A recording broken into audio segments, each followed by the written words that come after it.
జై Shriram. Welcome to our channel Repalle local temples. నేను మీ తిలక్ అండి. రేపల్లె మనం ఈ వీడియోలో దర్శించుకోబోతున్న ఆలయం శ్రీ లక్ష్మీ పద్మావతి సమేత శ్రీ వెంకటేశ్వర స్వామి వారి దేవస్థానం, వైకుంఠపురం, తెనాలి. ఈ ఆలయానికి చేరుకోవడానికి మన రేపల్లె పట్టణం నుంచి సుమారు 40 కిలోమీటర్ల దూరంలో ఉంటుందండి ఈ ఆలయం. సొంత వెహికల్లో వస్తే కేవలం 1 గంట ప్రయాణంలో ఈ ఆలయానికి చేరుకోవచ్చు. అదే మనం రేపల్లె నుంచి ట్రైన్కి రావాలంటే తెనాల్లో ట్రైన్ దిగి ఇక్కడికి రావచ్చండి. 2 కిలోమీటర్ల దూరంలో ఉంటుంది ఈ ఆలయం. ఇక్కడ మనకి కనిపిస్తున్నది స్వామివారి ముఖద్వారం అండి. ఆ ద్వారం దాటి లోపలికి వెళ్ళిన తర్వాత మనకి ఇలా బైక్ పార్కింగ్ ఉంటుంది. ఆ బైక్ పార్కింగ్ కి 20 రూపాయలు తీసుకుంటున్నారు. ఈ టికెట్ మనకి రోజు మొత్తం ఉపయోగపడుతుంది. మనం ఈ టికెట్ మీద సాయంత్రం వరకు కూడా ఆలయంలో ఉండి ఏదైనా పనులుంటే చూసుకొని మళ్ళీ లోపలికి రావచ్చు. మన కార్యక్రమాలన్నిటినీ కూడా కార్యక్రమాలన్నీ కూడా అయిపోయేంత వరకు కూడా టికెట్ మీ దగ్గరే ఉంచుకోండి. ఎందుకంటే లోపల పెళ్ళిళ్ళు, ఫంక్షన్స్ అలాంటివి జరుగుతున్నప్పుడు మనం బయటికి వెళ్ళి రావడం జరుగుతూ ఉంటుంది కాబట్టి మీకు ఈ మాట చెప్తున్నాను. ఈ ఆలయానికి వచ్చేవారు దగ్గరగా ఉన్నట్లయితే మీరు ఇంటి దగ్గర నుంచే కొబ్బరికాయ, కర్పూరం, కడ్డీలు తెచ్చుకోండి. ఎందుకంటే ఇక్కడ చాలా రేట్లు చెప్తున్నారు. ఇక్కడ కనిపిస్తున్న కౌంటర్లో ముందుగా టికెట్ తీసుకోవాలి. తీసుకున్న తర్వాత మనం తలనీలాలు కానీ, పొంగలి కానీ, పిల్లలకి చెవులు కుట్టించడం కానీ, ఇలా మనం ఏ కార్యక్రమం మీద అయితే వచ్చామో దానికి సంబంధించి ఇక్కడ టికెట్ ఇస్తారు. టికెట్ తీసుకున్న తర్వాత ఇలా మనం ఆలయం లోపలికి వెళ్లాల్సి ఉంటుంది. అక్కడే పొంగల్ చేసుకునే పొంగలి షెడ్డు, భక్తులు తలనీలాలు సమర్పించే షెడ్డు అన్నీ కూడా ఉన్నాయి. ఇక్కడ మనకి కనిపిస్తున్న కుడివైపు బిల్డింగుల్లో పెళ్ళిళ్ళు, మండపాలు మనకి రెంట్కిస్తారు. ఈ మండపాల్లోనే చాలా మంది స్వామివారికి కళ్యాణం మొక్కున్న వారు ఇక్కడ పెళ్ళిళ్ళు చేసుకుంటారు.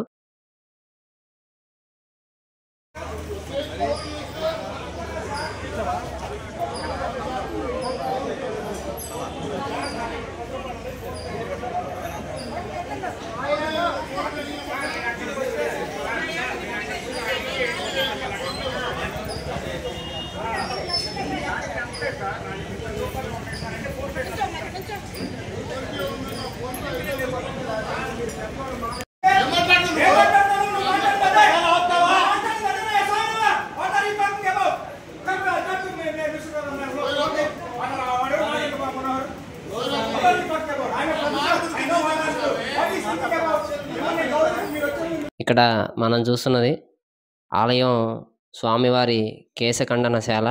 ఇక్కడే భక్తులు తలనీలాలు సమర్పిస్తూ ఉంటారు.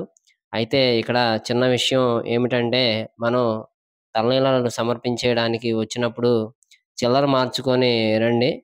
అక్కడ ఇందాక జరిగిన గొడవ ఏమిటంటే టికెట్ తీసుకున్న తర్వాత తలనీలాలు చేయించుకున్న తర్వాత అక్కడ కనిపిస్తున్న స్వామి డబ్బులు అడిగారంట. అతను చేయించుకునే అతను చిల్లర లేదు, ఫోన్పే ఉందన్నారంట. వెళ్ళి మార్చుకొని రండి అనేసరికి అక్కడ చిన్న ఆర్గ్యుమెంట్ జరిగింది. ఇప్పటి వరకు మీరు చూసింది అదేను.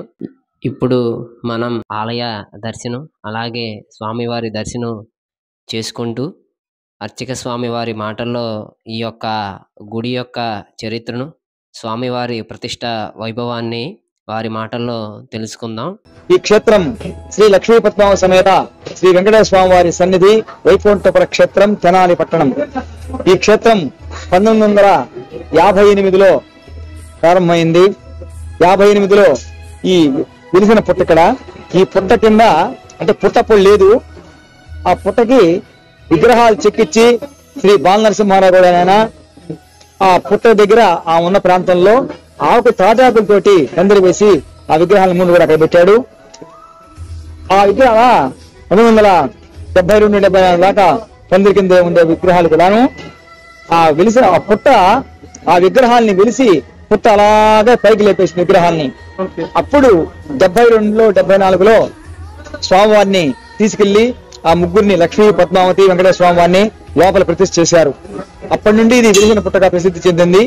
ఇక్కడికి నిత్యం పొంగళ్ళు, పుట్టుబోగులు, అన్నప్రాసనలు, అక్షాభ్యాసాలు ఇవన్నీ కూడా ఈ పుట్ట దగ్గరే జరుగుతూ ఉంటాయి. కనుక ఇది వెలిసిన పుట్ట కనుక దీనికి అప్పటి నుంచి మంచి క్షేత్ర మహిమ వచ్చింది. అందుకని ముందుగా ద్వారపాలకులు ఉంటారు, తదుపరి వెంకటేశ్వర స్వామి వారికి క్షేత్రపాలకుడుగా సుబ్రహ్మణ్య స్వామి ఉంటాడు. అలాగే పుష్కరిణి ఇవన్నీ కూడా వేసిన తర్వాత స్వామివారికి ఇష్టమైనటువంటి గురువు గారు సమానమైనటువంటి విఘ్నసాచాల గారు గుడికి కట్టించారు. భూవరాహ స్వామి గుడి కట్టించారు. అలాగే కళ్యాణ మండపాలు, ఏసీ మండపాలు, నాన్ ఏసీ మండపాలు ఇలా దినదినాభివృద్ధి చెందుతూ రోజు కూడా నిత్యాన్నదానం కూడా ఇక్కడ జరుగుతూ ఉంటుంది. శనివారం అయితే సుమారుగా 1000 మంది దాకా అన్నదానం జరుగుతుంది. ఆదివారం కొంచెం తక్కువ. అట్లా భక్తులను బట్టి ఇక్కడ వంటలు చేసి వాళ్ళకి ఇబ్బంది లేకుండా కూడా భోజనాలు ఏర్పాటు చేస్తూ ఉంటారు. మనకి నిత్య కళ్యాణాలు స్వామివారికి.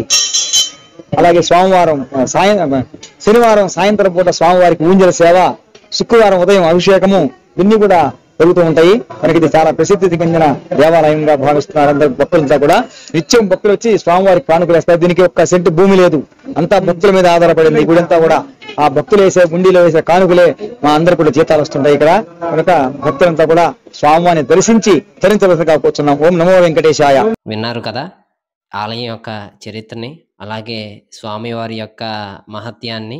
మీ అందరూ కూడా స్వామివారిని ఈ నెలలో అనగా ఇది ధనుర్మాసం సందర్భంగా స్వామివారిని దర్శించుకోండి. రాబోయే 2025వ సంవత్సరం జనవరి 10వ తారీఖున స్వామివారి వైకుంఠ ఏకాదశి ముక్కోటి సందర్భంగా భక్తులు చాలామంది వచ్చి స్వామివారిని ఉత్తర ద్వార దర్శించుకుంటారు. దగ్గరలో ఉన్న భక్తులు స్వామివారి యొక్క ఉత్తర ద్వార దర్శనం చేసుకోవాలని కోరుకుంటున్నాను.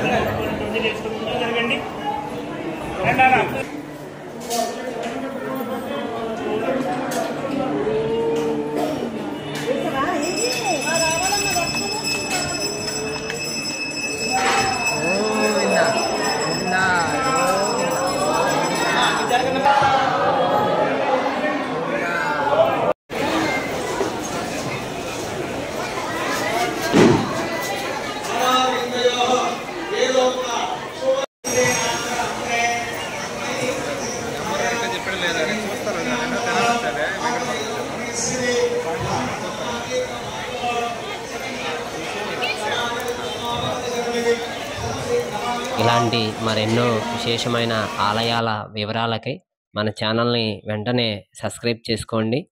సబ్స్క్రైబ్ చేసుకొని పక్కనే ఉన్న బెల్ ఐకాన్ని క్లిక్ చేయండి. మీ ఫోన్కి నోటిఫికేషన్గా వస్తుంది మేము వీడియో అప్లోడ్ చేసిన వెంటనే.